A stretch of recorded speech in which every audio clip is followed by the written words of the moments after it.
रानीताल स्थित भाजपा के संभागीय कार्यालय में एक पत्रकार वार्ता का आयोजन किया गया, जिसमें पीडब्ल्यूडी मंत्री राकेश सिंह ने बजट सहित कई अन्य विषयों पर चर्चा करते हुए महत्वपूर्ण जानकारी साझा की। इस दौरान मंत्री राकेश सिंह ने कहा कि मध्य प्रदेश में भाजपा ने 29 में से 29 सीटों पर जीत हासिल की है। यह एक रिकॉर्ड है और इस रिकॉर्ड की कोई बराबरी तो कर सकता है, लेकिन इसे तोड़ नहीं सकता। साथ ही उन्होंने कहा कि इस ऐतिहासिक जीत से साफ तौर पर कहा जा सकता है कि एमपी के मन में मोदी और मोदी जी के मन में एमपी, यह कहना निराधार नहीं था। पत्रकार वार्ता के दौरान मंत्री राकेश सिंह के द्वारा केंद्र और राज्य सरकार की विभिन्न योजनाओं के बारे में जानकारी देते हुए उन योजनाओं के तहत आगामी समय में होने वाले कार्यों के बारे में भी बताया गया। मैं आप सबकी जानकारी के लिए ये भी बता दूं कि ये फिर भी रिकॉर्ड टाइम पे बन गया है। जितना इसमें काम हुआ है ये अपने आप में एक रिकॉर्ड है। इस स्तर का कहीं भी कोई फ्लाईओवर बना है और जिस डिज़ाइन का, जिस टेक्निक का उसमें उपयोग हुआ है वो अपने आप में दूसरों का मार्ग प्रशस्त करने वाली तकनीक है। तो मुझे लगता है इस वर्ष ये पूरा हो जाएगा। अगले 2 वर्षों में रिंग रोड का काम भी पूरा हो जाएगा और मैं बहुत विश्वास के साथ ये कह सकता हूं कि ये जो रिंग रोड बन रही है, ये 5 चरणों में इसके काम होंगे। ये रिंग रोड जबलपुर के भविष्य को बदलने वाली होगी, जबलपुर के चित्र को बदलने वाली होगी। ये फ्लाईओवर, ये रिंग रोड, ये जबलपुर को एक नए जबलपुर के रूप में प्रस्तुत करेंगे। लोग भूल जाएंगे कि जबलपुर को कभी बड़ा गांव कहा जाता था। हमारे यहां हम लोग लंबे समय से कहते आ रहे हैं कि एमपी के मन में मोदी जी हैं और मोदी जी के मन में एमपी है। ये चरितार्थ भी हुआ इस बार के लोकसभा के चुनाव में कि जब भारतीय जनता पार्टी ने एक इतिहास रचा और 29 में से 29 लोकसभा सीटें जीती हैं। ये एक ऐसा रिकॉर्ड है जिसको भविष्य में कोई तोड़ नहीं सकता। इसकी बराबरी तो हो सकती है, लेकिन ये रिकॉर्ड कभी टूटेगा नहीं। पिछली बार हमारे पास 2019 के चुनाव में 28 सीटें आई थी, इस बार 29 में से 29 हैं। 2019 में जो वोट प्रतिशत था वो 58% था और 24 के चुनाव में ये बढ़कर 59.27 हो गया है। प्रधानमंत्री ग्राम सड़क योजना जो अपने आप में एक ऐसी योजना है जिसने गांव-गांव तक विकास पहुंचा दिया।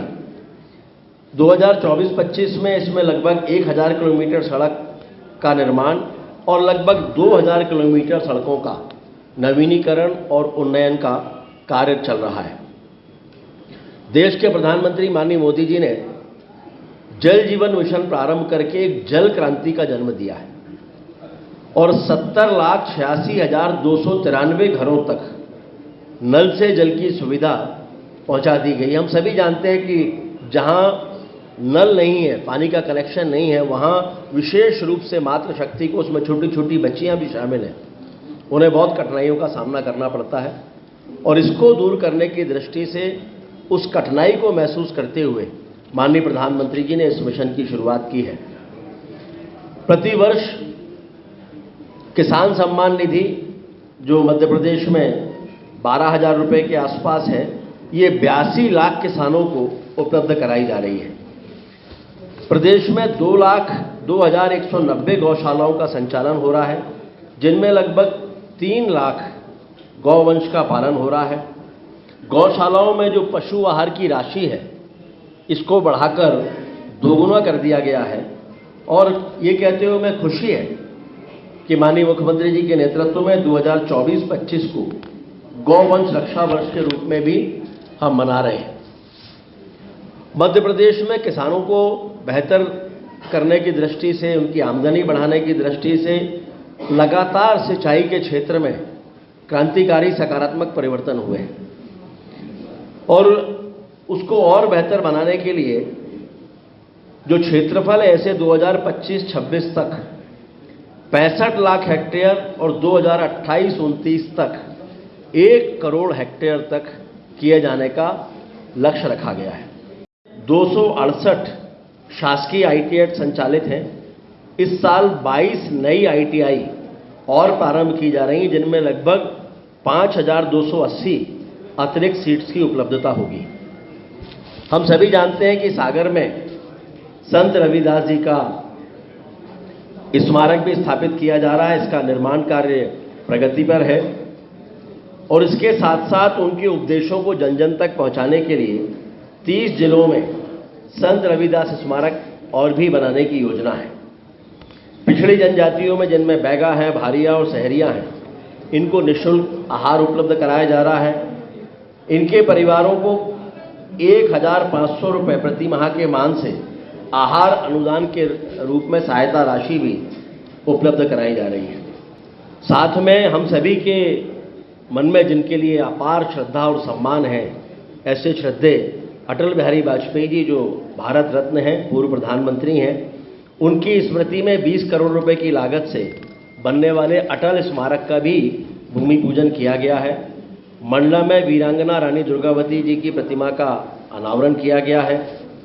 स्वच्छ सर्वेक्षण 2023, हम सभी को गर्व है कि देश में स्वच्छता का सबसे साफ सुथरा शहर होने का रिकॉर्ड हमारे अपने मध्य प्रदेश में ही है। लगातार 7वीं बार इंदौर को ये पुरस्कार मिला है और भोपाल स्वच्छतम राजधानी के रूप में चुना गया है। इसके अलावा नेशनल माइनिंग कॉन्क्लेव में खनिज क्षेत्र में सर्वाधिक मुख्य खनिज ब्लॉक की नीलामी का कार्य किए जाने पर मध्य प्रदेश को प्रथम पुरस्कार मिला है।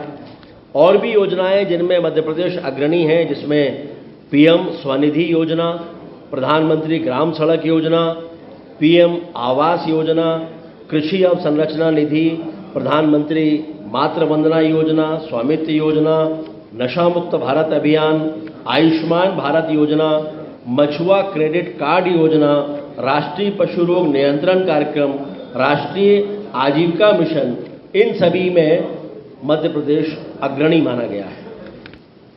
2003 और 4 में मध्य प्रदेश में प्रति व्यक्ति आय 13,465 रुपये थी, जो अब लगभग 11 गुना बढ़ चुकी है। जनवरी 24 में जो रिपोर्ट जारी हुई है, उसके अनुसार मध्य प्रदेश के 2 करोड़ 30 लाख लोग गरीबी रेखा से बाहर आए हैं। पिछले 10 वर्षों में 4 करोड़ प्रधानमंत्री आवास बनाए गए हैं और तीसरे कार्यकाल में 3 करोड़ नए आवास बनाने का लक्ष्य भी रखा गया है। अगले 5 सालों में एक्सप्रेसवे नेटवर्क के माध्यम से 299 किलोमीटर का अटल प्रगति पथ, 900 किलोमीटर का नर्मदा प्रगति पथ, 676 किलोमीटर का विंध्य एक्सप्रेसवे, 450 किलोमीटर का मालवा निमाड़ विकास पथ, 330 किलोमीटर का बुंदेलखंड विकास पथ और 746 किलोमीटर का मध्य भारत विकास पथ, ये सभी कार्य गतिमान हैं। इनमें से कई पर काम शुरू हो गया है, शेष पर शीघ्र पूरा होने वाला है। बेहतर यातायात की दृष्टि से प्रदेश के जो 4 बड़े महानगर हैं, इनमें भोपाल, इंदौर, जबलपुर और ग्वालियर, इनमें एलिवेटेड कॉरिडोर इनका निर्माण का कार्य चल रहा है। 10 जिलों के 1,900 गांवों में 8,11,000 हेक्टेयर क्षेत्र में सिंचाई सुविधा के साथ साथ 41 लाख लोगों को पेयजल की सुविधा भी मिलने जा रही है। तेंदुपत्ता संग्राहकों को 3,000 रुपये प्रति बोरा से बढ़ाकर 4,000 रुपये की राशि कर दी गई है, जिसका लाभ 35 लाख तेंदुपत्ता संग्राहकों को होने वाला है। मुझे कहते हुए खुशी है कि इसमें स्वास्थ्य के क्षेत्र में मध्य प्रदेश की सरकार लगातार बेहतर काम करते हुए आयुष्मान मध्य प्रदेश की तरफ आगे बढ़ रही है और विभिन्न पदों पर 42,000 से अधिक भर्तियां हो रही हैं, जिसमें मेडिकल सुविधाएं आसानी से लोगों को मिल सकें।